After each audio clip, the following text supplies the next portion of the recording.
दानि खिन्थु बिराद बरिया जादोंमोन सारा औ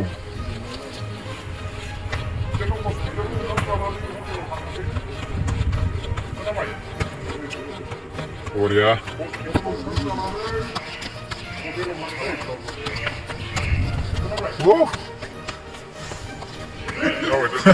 गोबाव जाबाय दे सार आरो बेनिफ्राय मा नांबावगौ साइ स्टुडियामाव क'क्राझारनि साइ स्टुडियामावहाय बयबो ग्रान्ड फाइनाल खालामनो थाखाय ISPL नि साखाफारा BTC सेक्रेटारियेटनि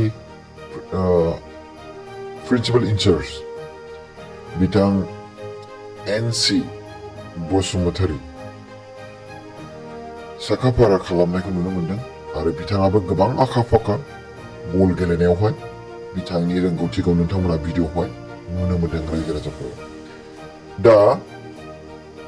बेनि साइडआव आं फिल्डखौ देखायबाय नोंथांमोननि सिगाङाव आरो बिथाङा इन्टारभिउआव खोन्थादों फोरमायदों जे बेसेबां साखाफारा जाखो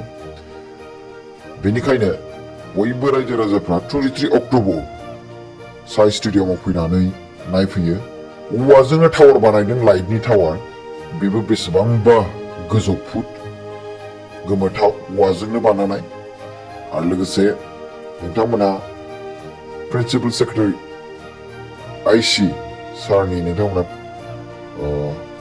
मा होनो एक्सपिरियेन्सखौ नुबाय बिथाङाबो खोब रोंगौ बलनि गेजेराव आरो बिथाङा सेंग्रा समाव खोब जोयोमोन आरो दाबो बिथाङा बेबायदि एक्सपिरियेन्सआ दङ स' नोंथांमोनखौ 23 अक्ट'बराव क'क्राझारनि साइ स्टुडियामावहाय लोगो मोनगोन होननानै आसा खालामबाय